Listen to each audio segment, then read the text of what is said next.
भाई से ऐसे बात करने की? तुझे पता भी है इस कंपनी में ना 50% शेयर मेरे छोटे वाले भाई का भी है।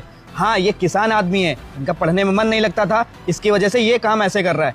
और ये बता, कोई मुझसे मिलने आएगा तो तुम उसके हुलिये से जज करोगी? अरे वो गरीब हो सकता है, कोई भी इंसान हो सकता है तो इंसान ना। उसने कपड़े तो पहन रखे थे ना, ऐसा तो है नहीं उसने कपड़े नहीं पहन रखे थे और तुमने इतनी बेइज्जती कर दी। कल को कोई और आता तुम उसके साथ भी ऐसे ही करती।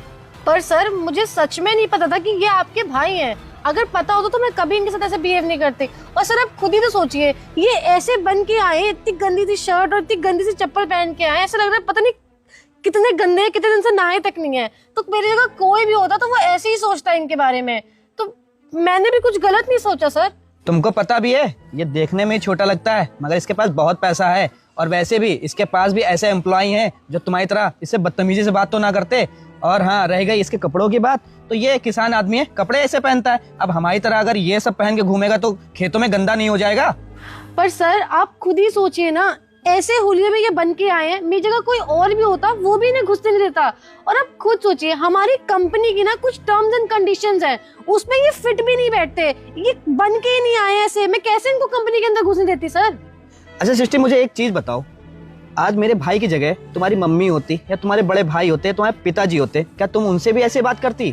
तुम्हें बिल्कुल भी बात करने में तमीज नहीं है। अरे एक लड़की हो, लड़कियों का काम होता है ना तमीज से बात करना। कल को शादी करके किसी के घर जाओगी तो उनसे भी ऐसे बात करोगी? अरे वो तो निकाल देगा तुमको घर से। नहीं सर, मैं बिल्कुल ऐसे बात नहीं करती। प्लीज सर, मुझे माफ कर दीजिए, मुझसे गलती हो गई। मुझे सच में नहीं पता था कि आप इनके छोटे भाई हैं, वरना मैं आपसे कभी ऐसे बिहेव नहीं करती। प्लीज सर, मुझसे गलती हो गई, प्लीज मुझे माफ कर दीजिए। माफ और मैं तुम्हें कर दूं?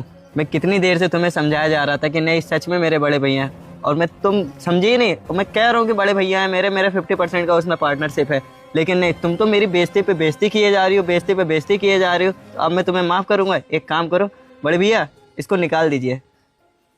ठीक है, जो मेरा छोटा वाला भाई बोलेगा मैं वही करूंगा। सिस्टर तुम जा सकते हो यहाँ से। नहीं सर, प्लीज मुझे मत निकालिए, मैं बहुत मजबूर हूँ, मुझे इस जॉब की बहुत नीड है। सिस्टर, प्लीज तुम्हें सर। बात करने की तमीज नहीं है, कहीं और भी जॉब करोगे ना इसी वजह से तुम निकाल दी जाओगी। तो ऐसा करो ना, तुम यहाँ से चली जाओ, मैं कोई और एम्प्लॉय रख लूंगा, मगर तुम्हें तो नहीं रखूंगा यहाँ पर। अब मेरे छोटे भाई की इतनी बेइज्जती की तुमने। अरे कोई और होता ना, मैं उसको 2 झापड़ मारता। एक तो तुम लड़की हो इसलिए मैं तुम्हें छोड़े दे रहा हूँ, तो यहाँ से जाओ। जाओ, मैं कुछ कह रहा हूँ ना, जाओ कुछ, निकलो यहाँ से। भैया एक काम करते हैं, इस बार का जो एम्प्लॉय होगा ना वो मैं ला के दूंगा, गाँव का देखना। और एम्प्लॉय लाना तो लड़की नहीं होनी चाहिए कोई। अब मैं गांव का लाऊंगा, गांव के लोग ना बहुत अच्छे होते हैं। ये जो शहर के होते हैं ना, खाली अपनी ही ऐंठन में रहते हैं। अब चलिए, अब चलते हैं। चलो ठीक। आपसे कुछ बात करनी है।